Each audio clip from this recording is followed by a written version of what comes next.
Yo,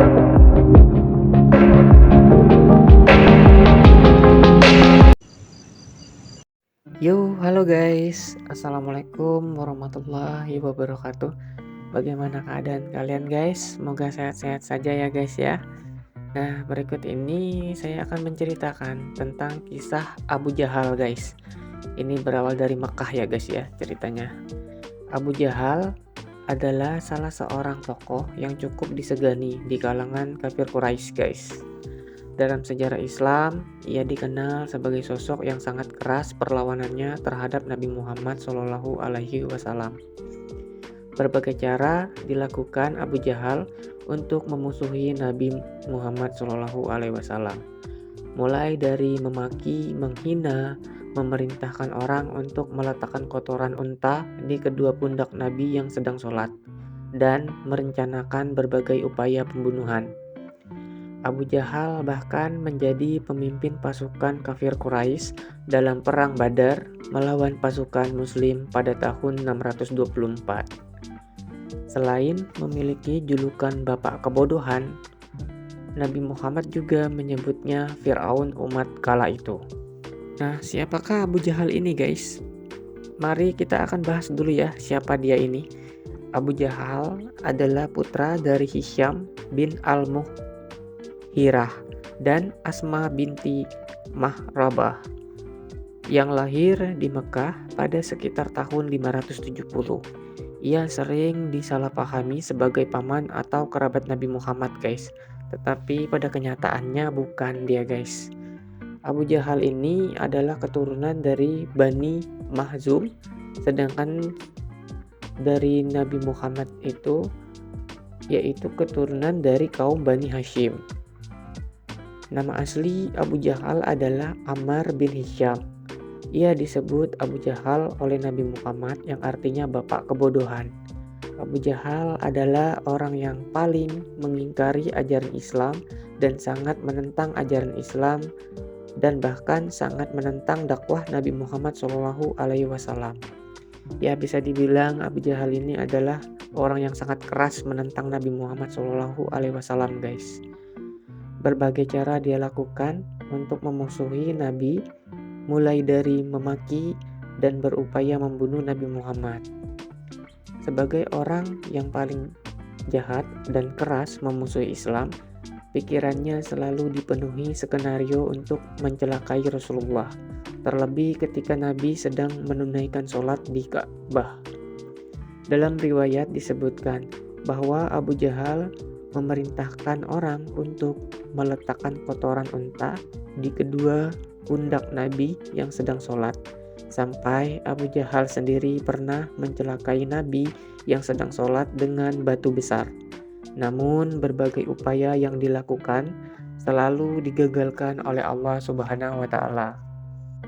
Abu Jahal menjadi salah satu orang kafir dari pihak Quraisy yang tewas dalam perang Badar pada 17 Maret 624. Perang antara umat muslim dan kaum kafir Quraisy ini terjadi di daerah Badar, sebuah lembah yang terletak di antara Mekah dan Madinah.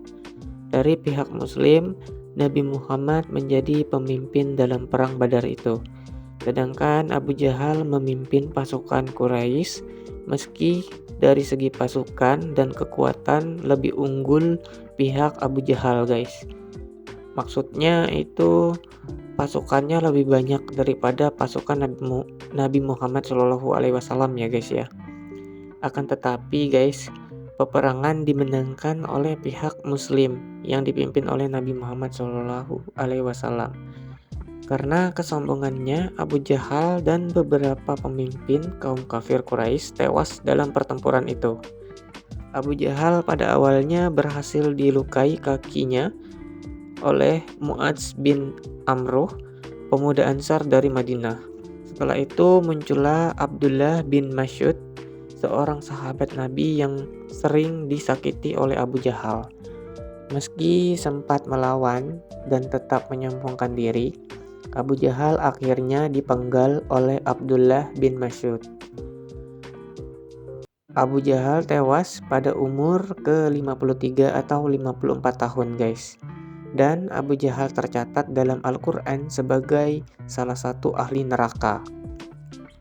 Nah, sekarang saya akan membahas kenapa sih Abu Jahal ini sampai sebenci itu kepada Nabi Muhammad SAW ya. Nah, mari kita simak guys. Kisahnya ini berawal dari keponakan Abu Jahal. Ia bertanya kepada Abu Jahal, "Wahai pamanku, apakah kalian menuduh Muhammad itu berdusta sebelum ia menyatakan apa yang dia katakan sekarang ini?" Lalu Abu Jahal menjawab, "Wahai anak saudariku, demi Allah, sungguh sewaktu Muhammad masih seorang pemuda, ia diberi gelar yaitu Al-Amin, yang artinya yang terpercaya. Di tengah-tengah kami tak pernah menyebutnya berdusta." Lalu keponakannya bertanya lagi, "Wahai paman, kenapa kalian tidak mengikutinya?" Lalu Abu Jahal pun menjawab, "Keponakanku, kami dan Bani Hashim selalu bersaing dalam masalah kemuliaan. Jika mereka memberikan makan, maka kami juga memberikan makanan. Jika mereka menjamu dengan minum, maka kami juga demikian. Jika mereka memberi perlindungan, kami juga melakukannya. Sampai-sampai kami sama-sama duduk di atas hewan tunggangan untuk berperang. Kami dan Bani Hashim sama dalam kemuliaan." Kemudian mereka mengatakan, "Di kalangan kami ada seorang Nabi Muhammad SAW. Dan kapan kabilahku bisa menyaingi kemuliaan ini?" Nah guys, itulah isi pengakuan Abu Jahal tentang Nabi Muhammad SAW. Dapat disimpulkan bahwa Abu Jahal menolak beriman bukan karena Nabi Muhammad itu berdusta guys, tapi yang menghalanginya adalah kesombongan. Jika dia beriman kepada Allah, kabilahnya akan kalah dalam kemuliaan. Kabilahnya kalah gengsi dengan Bani Hashim guys. Dan di zaman sekarang juga alasan inilah yang menjadi latar belakang seorang menolak kebenaran guys. Nah, sumber ini saya ambil dari berbagai buku dan Al-Quran ya guys ya. Di Al-Quran itu terdapat di surah Ali Imran ayat 123 dan surat Al-Hajj ayat 8 dan Al-An'am ayat 108 dan banyak lagi dari beberapa ulama guys sebenarnya. Nah, baiklah guys, selesai sudah video saya. Semoga ini bisa bermanfaat untuk kalian. Dan akhir kata saya ucapkan wabillahi taufiq wal hidayah. Wassalamualaikum warahmatullahi wabarakatuh. Jangan lupa ya guys ya, like, subscribe, dan komen guys. See you next time, next video guys. Bye bye.